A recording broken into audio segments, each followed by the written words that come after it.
ગુજરાત માધ્યમિક શિક્ષણ બોર્ડના જણાવ્યા અનુસાર ધોરણ 10 અને 12માં જે વિદ્યાર્થીઓ એક કે બે વિષયમાં ગેરહાજર રહ્યા હોય અથવા નાપાસ થયા હોય તે પૂરક પરીક્ષામાં હાજર રહી શકે છે। પૂરક પરીક્ષા 2024 માટેની અરજી શાળાઓએ બોર્ડની સત્તાવાર વેબસાઇટ www.gseb.org પર ઓનલાઈન કરાવવાનું રહેશે। આવેદન કરવાની પ્રક્રિયા તથા ફી ભરવાની પ્રક્રિયા શાળા દ્વારા ઓનલાઈન માધ્યમથી કરવાની રહેશે।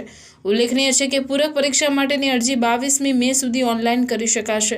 ગુજરાત માધ્યમિક અને ઉચ્ચતર માધ્યમિક શિક્ષણ બોર્ડ ગાંધીનગરમાં જણાવે છે કે ધોરણ 10 માધ્યમિક શાળાના પ્રમાણપત્ર પરીક્ષા માર્ચ 2024માં જે વિદ્યાર્થીઓ 1 અથવા 2 અથવા 3 વિષયમાં ગેરહાજર રહેલ હોય કે 1 અથવા 2 અથવા 3 વિષયમાં અનુત્તીર્ણ થયેલ હોય અથવા તો કે નાપાસ થયેલ હોય તેના ગુણપત્રકમાં નીડ્સ ઇમ્પ્રુવમેન્ટ સુધારણાને અવકાશ ધરાવે છે તેવા પૂરક પરીક્ષા આપવા ઈચ્છુક પરીક્ષાર્થીઓ વર્ષ 2024ની પૂરક પરીક્ષામાં ઉપસ્થિત થઈ શકશે।